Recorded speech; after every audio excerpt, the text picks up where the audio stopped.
ছাত্র আন্দোলনকে ঘিরে শনির আখড়ায় হেলিকপ্টার থেকে ছোড়া গুলির আঘাতে আহত হয়ে প্রায় মাসখানেক ধরে হাসপাতালের বিছানায় মাহবুব।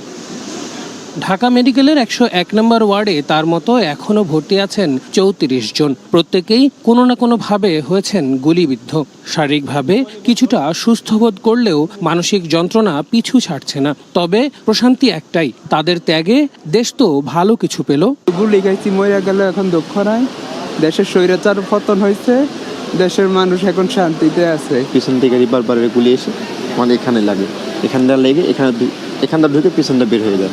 তবে চোখের সামনে নিজের প্রিয়জনকে এমন অবস্থায় দেখে সহ্য হচ্ছে না স্বজনদের। ভবিষ্যৎ নিয়েও চিন্তার শেষ নেই তাদের।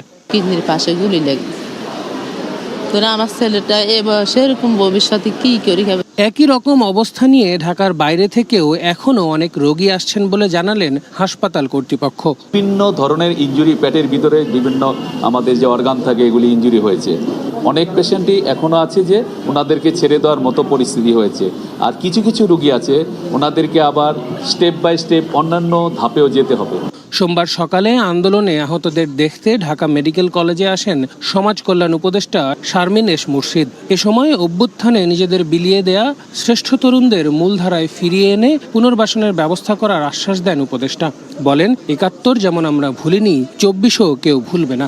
আমাদের বাচ্চারা যারা এই যুদ্ধ করলো, তাদের প্রতিষ্ঠা, তাদের পুনর্বাসন, তাদের সুস্বাস্থ্য আমাদের প্রধান দায়িত্ব।